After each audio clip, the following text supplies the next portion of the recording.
Today on Real Life in Real Estate, why you should stop giving back.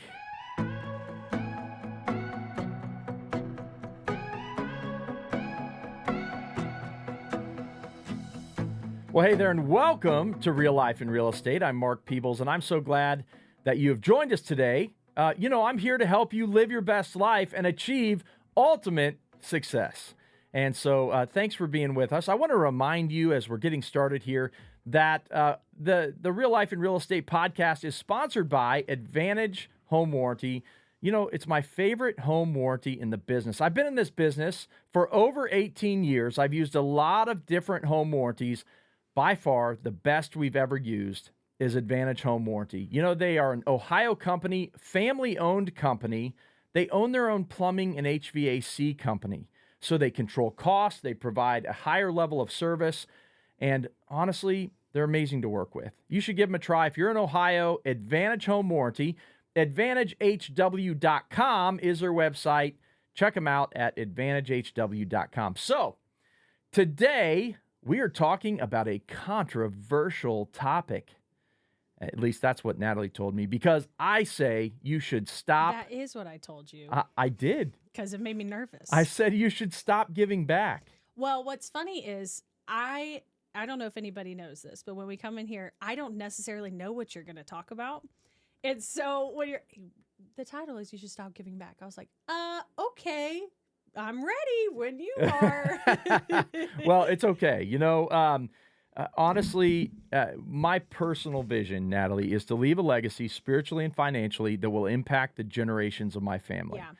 And so I have a desire to leave a financial a legacy that's going to impact the generations of my family. But when I teach and talk to my family about money, it's not about the millions of dollars that I'm going to leave behind. Mm-hmm. It's more about teaching my children, at least the generation that I know that I have the opportunity to impact today, teaching them to be generous with what they have.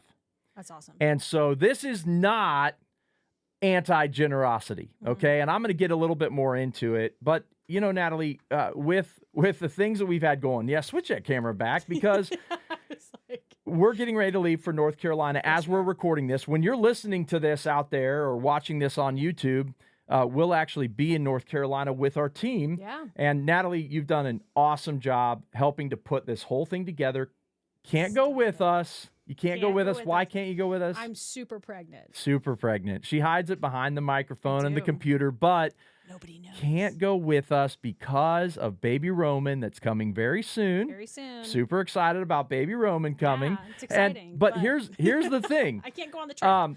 What I've been so just excited about is that we have had such a great response. Oh my gosh. And people being so generous. So generous. Not just with monetary donations, which I think last I checked, we were over $5,000 and continuing to grow. Yes, continuing now, to grow. when you're listening to this, we're already going to be gone. If we do get donations after, we publish this, if you hear it and you still want to give, we have boots on the ground, actually in North Carolina, Burnsville, North Carolina, where we're going to be, that we can pass those donations straight on to those organizations there. But what I want to say is that I've been so impressed by the generosity of people, and so many people. And let me brag on my sisters. My sisters showed up at our office last night at almost 9:00. My one sister brought bags of stuff that she had been out getting. My other sister, so that's Marin, Mandy went and bought out so many places yesterday. Yeah. Like she bought out Gabriel's Gabe's. Gabe's. Yeah, she went and bought out Gabe's of a bunch of gloves and hats. Yeah. She went and bought she found a great, like, really warm onesie for babies, and she bought all of them at a place. I saw those. Those look awesome. They're so super soft. So that's Mandy, and just amazing. And then she was even like, I'll do whatever you want today. I'll shop for you, whatever you guys need. I want to help you. She can't go with us, but she's been awesome. And then today, Navex Realty's Lydia Rowe stopped in. Yes, brought a ton of stuff. Brought a huge box full of, like, I'm not talking like go buy dollar store socks. She bought really nice Yeah, she did. socks. And then she named off other agents that had participated with her to be able to bring more. Yeah. Last night, I probably shouldn't say this, but it's out there public. There's an agent I've worked with for years. She's with another company in town that I have so much respect for her, but even more now, Dana Pant. She made a tremendous, Yeah. generous donation last night. It's so awesome. And I just look at the generosity of people and I love it. And my prayer is that for all of these people that have been so generous with this trip, that their lives are blessed, their families are blessed, their households are blessed. And so I just pause for a second and say thank you. Thank you, Natalie, for all you've done. Thank you for the team that's going with us, but thank you for all of the people who have made this trip possible so that we can go and help families in Yancey County, North Carolina. Burnsville is a town that we're going to, and it's just awesome, you know. This week, there's been a lot of talk in the media. 60 Minutes did a whole thing on Yancey County where we're going to be. And there's been a lot of talk in the media about the concern that people are going to forget. In fact, one of the presidential candidates went there this week because they don't want people to forget about the need. And so the need is going to be there for a very long time. And I encourage you, if you can take a weekend and go and serve, go and serve these people, because even that one little weekend of help makes all of the difference. But today, why would I talk about generosity and tell you to stop giving back? Well, I want to kind of flip your mindset when it comes to your generosity. You know, there's two ways that you can think about this, and that is you give back. In other words, it's reactive, right? I've got this money, now I'm going to react and I'm going to give back. But what I like to talk about, what I prefer, and the way that I want you to frame it in your mind moving forward is sowing.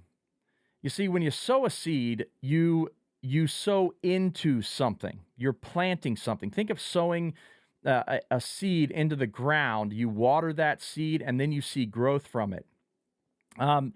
Sowing is something that is done when you may not have enough to sow, right? Sometimes you take a risk in sowing a seed. You don't know what the return on that is going to be. Whereas if you're reactive and you're giving back, you already know you have it in your bank account. You already know that the abundance is there, and therefore you can be a little more reactive, right? But sometimes sowing a seed happens when you don't know where your next paycheck's coming from. I have been in situations in my life where I have sown a seed, where I have made an investment into something, into an organization, into a person, into a church. I mean, I have made investments in my life where I didn't know where my next paycheck was coming from. I mean, we're all in real estate. This show is called Real Life in Real Estate. At least a lot of you that are listening to it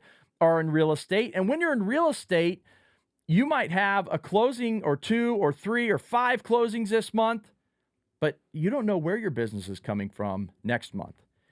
And so sowing sometimes is you're not sure where it's coming from in the future, but today you're going to invest in the things that are important to you, and the organizations and the people that are important to you.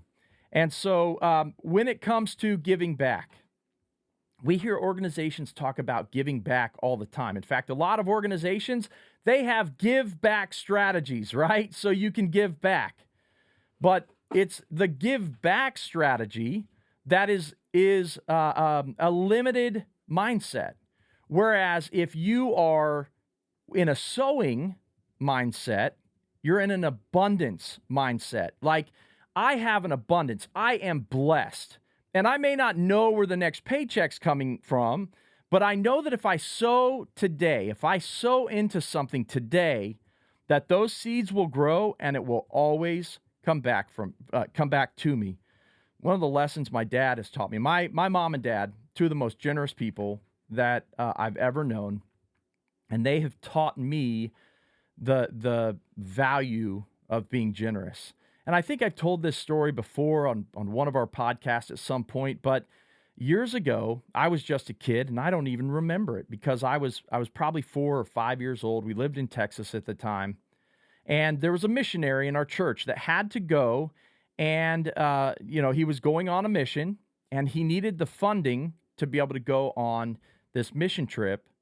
Now, between my mom and dad, my dad is always the one that's like, yeah, we'll give. But my parents at that time were poor. This is back in the early 80s. The economy was terrible. My dad, when we moved to Texas, he got into real estate. He listed like 8 properties in the first 2 weeks that he was there. Now, all of you agents that are active today are like, well, yeah, that's amazing. The thing was, back then in the early 80s, you could list property all day long, but it wasn't selling. And so he had 8 listings that he had gotten in the first couple of weeks of working down there, worked his tail off to get them, and then they wouldn't sell. And so here, this missionary asks for support and is raising their support, and my mom pops her hand up and says, we'll give X number of dollars. My dad grabs her arm and is like, Peg, that's the last money we have. And they did it. My mom wrote the check out, and she gave the last money they have. Now, a give back mindset in this scenario, a give back mindset was be like, we don't have anything to give back. A sowing mindset says, no, we are blessed with an abundance, and therefore we will sow into it, and we will know that we'll be provided for on the other end. Well, when we got home from church that day, my mom opened the mailbox. There was a letter from an aunt that she had met one time in her entire life. And that check was more than what they had given. She had met her one time in her life. I don't even know the aunt's name because I never met her in my lifetime. But she wrote a note and she said, I was thinking of you and just thought that you might need this. That's all it was. You see, I believe that when you sow into things, God has a way of returning it to you. Oh, but He doesn't just return it to you like you gave it, right? He does it with interest. And so here they received this check that was more than they had given and was a tremendous blessing in that time. And my dad has always told me, mom and dad both have always told me from that time, is that when you're called to give something, you give it whether you know you're going to be provided for or not, because you will always be provided for when you sow into the right things. And so that's my encouragement to you. I want to encourage you to get in this mindset of I'm going to sow. Here I'm talking mindsets, but and it's not even Monday mindsets. By the way, I think I just recently talked about the abundance mindset. I think last week was the abundance mindset. So I'm really hitting home on this right now, that I want you to have this abundance mindset, to know that there's plenty of business out there for you. There's always more business. And there's always going to be opportunities where you're called to do something. You're called to give something. You are called to sow into something. And you might think, but we might need this $1,000 next month, to make our mortgage, or we might need this $1,000 for the car payment, or man, we've got a big expense coming up next month and this is our savings. Let me tell you, every time I've ever taken that risk and sown into something, it's always been returned. One year, and not to go into the detail, I don't want to brag about any kind of giving, but I will tell you one year, a story personally, I felt called to give my whole profit account away. And I did. I sowed my whole profit account in December. I used that profit account to live through the winter. Like, it's my extra money that we need when times get tough through the winter season. And would you believe that in January that year, I did that in December, in January of that next year, I was the top agent in the market. I did like between $3 and $4 million in sales and volume, and was the number one agent in the market for the month of January. And I didn't know where that business was coming from, but in obedience, I sowed into something. And the abundance mindset says, I'll always be provided for when I'm giving. So stop giving back. That's my message for today. Natalie, do you feel better? Do you feel better? Does that help you feel better? Yeah, I feel much better about it Okay. now. Yeah, Okay. sorry, I muted my mic because I had yawned. What? No, I'm not yawning. That hurt. Stop. She I yawned. yawn Can all you the time. believe this? No, really. Okay, back to what we were talking Okay. about. Oh, I'm sorry. I'm sorry. Yes, I feel much better now about the whole topic of stop giving back because I was nervous, but I agree with you. I think it's important for you to have your mindset set on I'm sowing into something. I'm not giving without something coming back to me. And it's Yeah. not a selfish mindset. It's more of the perspective of what we're taught through our faith is when we give, so much more is given back Yeah. in return, whether it is monetary or just in faith and things. I don't know why when you just said this, it made me think that when you sow something, there's a little bit of pain to it, Yes, right? there is. Right? Whereas when you're giving back, you know you've got Oh, the yeah. abundance. Oh, You know yeah. you've It's got easy. it's Giving easier. back is It's easy. easier to give back, right? Yeah, but when you sow and think I always think back to like the thought or the concept of sowing a seed into the ground, right? Yes. There's labor involved in You that. have to till the ground, you work, Right. you water it, you tend to it, and you're not going to get fruit immediately. Sometimes Right. it takes a lot of time. Exactly. And so there's more risk to it for sure. Yes. So, okay, Love it. I think we hit it today. I am so glad that you have joined us for today. And I just want to thank you. I challenge you this week. What I'm going to leave you with is consider sowing into things instead of giving back when you know it's safe, right? Do the unsafe thing and sow into things, and you'll always be blessed.